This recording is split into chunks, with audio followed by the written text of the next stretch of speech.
We are going to hear from Vikki Lax. She's from the UK, and Vikki has volunteered and worked in the violence against women and girls sector, and she has campaigned for women's rights. She's interested in how current socio-economic and political environments impact women, and she's going to tell us what happened to the Primark campaign and gender clothes. So thank you very much, Vikki. I'm delighted to meet you again. We met in the UK a couple of years ago, I think, in one of the conferences. So I'm very glad to see you again. So thank you very much, and over to you. For those I haven't met before, I guess some of my observations and reflections are more about, I guess, what I'm seeing, or I think many of us are seeing in the UK after the Supreme Court judgment, that I'll touch on, if that's okay. But just in terms of Primark, I mean, Primark is where I am, and a number of other women in collaboration, and also before me, spent a lot of time working on a few years ago, that really came out of, I think it was a TikTok video that went viral of a young woman who had experienced, I think, sexual harassment in a Primark mixed sex changing room, which they were at that time. And it was about trying to raise awareness publicly, but also to engage with Primark and their stakeholders and owners around what was actually going on in their changing rooms. These are more reflections, because I'll be honest, this isn't an active campaign at the moment. One of the really challenging things that came out of some of the supposed changes that Primark made, I think back in 2022, in the aftermath of the TikTok video, was they said that they were instigating women-only spaces. And there was then, and continues to be, a lot of really enthusiastic public support for their women-only changing rooms. But we need to be really clear that their definition of women at that time, and as far as I'm aware still does, is based on self-ID. Okay, so I still see a lot of people saying, bravo Primark, good on you, single sex spaces. I stand to be corrected, but I've had a look on their website this week, and there is no change to that definition that's been there from 2022.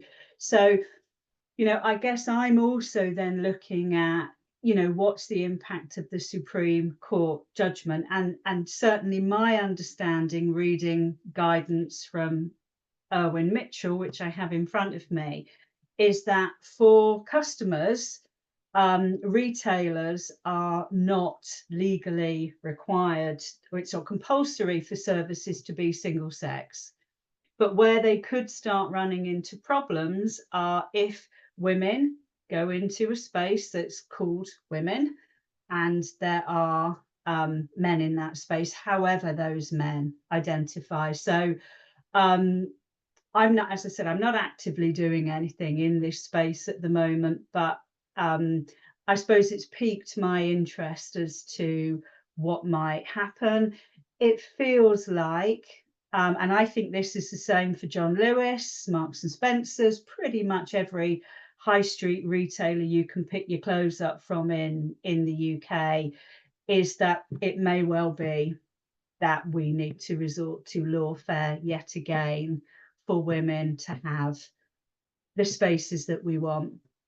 I guess the reflection that I wanted to share, and this really comes back to the conversations I had in private, and they will remain mainly in private, with Primark back in the day. I met a couple of members of their very senior team at my local Primark and explained my concerns, talked about, what I felt was something that was possible, particularly for, for all women, but particularly for groups of women who might have particular religious needs, or who might have been subjected to male sexual violence. And during that time, and I've actually got my email to them in front of me, they really politely reminded me that they do have a 28-day refund policy.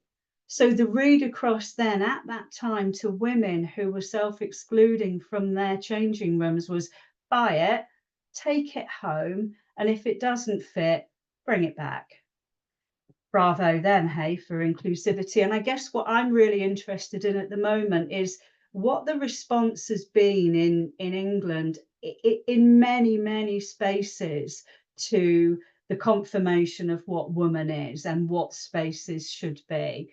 And, you know, if it's okay for me as a woman who wants a single sex space for various reasons, to take clothes home and try them on, I'm really unclear why that's not okay for men. Because what it feels like, I think, is how fragile women's rights and women's ability to participate fully in public life is in this country. So I am thinking about what I'm doing. I think the other thing I've seen, and I was watching this earlier in the week, was the Newsnight interview. I'm sure many of you watched it with Rosie Duffield in the aftermath of the judgment. Now I know it was a wide-reaching interview, but one of the things that really struck me, one of the questions that was asked of Rosie was, did she feel responsible for what did she feel responsible? And it's really interesting, I think, how women in the you know, following on from the Supreme Court judgment, are being made responsible for how men might feel not being allowed into spaces that are designated and intended for women.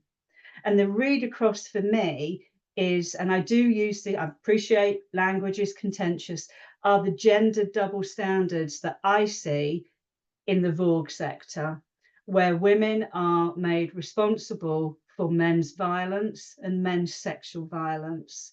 And maybe it's naive of me, but I kind of felt it felt like quite a sucker punch, actually, that for years and years in all of these institutions and retailers, they've been quite happy to say to women, some of whom would be survivors of sexual violence, just take it home, dear.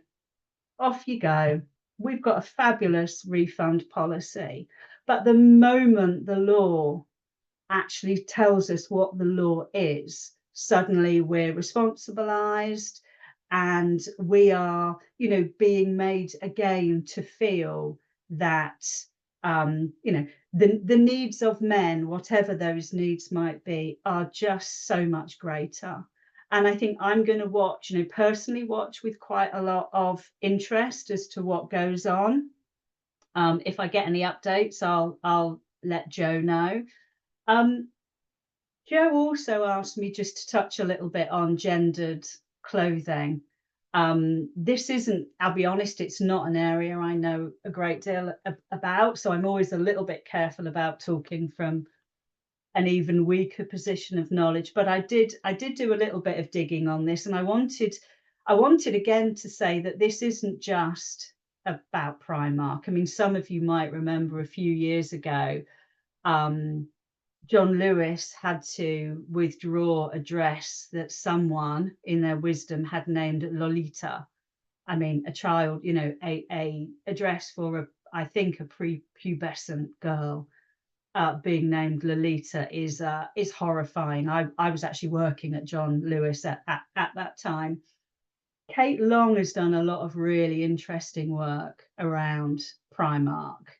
And other retail as well. But I guess for me, another theme that feels eternal is you know, all of these retailers who talk about inclusivity, who talk about breaking down gender, who talk about how complex gender is as a precursor to allowing men who identify as women into their spaces. But isn't it funny?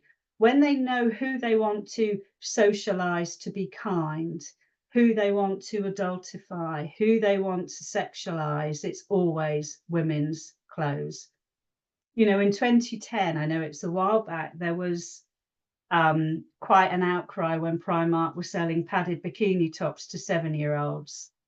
Their clothes tell girls to be kind and positive, to keep smiling, to dance in the rainbows, to be grateful and optimistic, whilst at the same time they're saying to boys that they're born to win, they're powerful, they're limitless, they can change the game, and adventure awaits.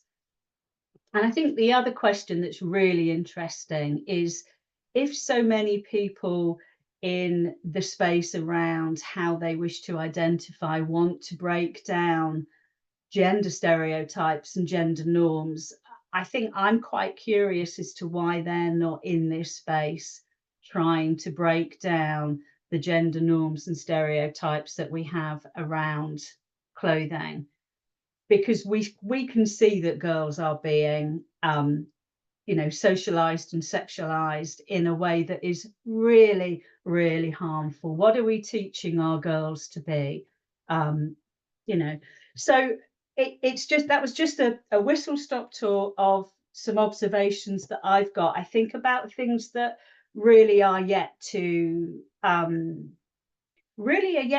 of come to fruition in terms of what the high street is going to look like for women and girls, in obviously in kind of in light of the Supreme Court judgment. My sense is there might be a little bit more work to do, but it would be great to hear if anyone else has got any observations. So thank you.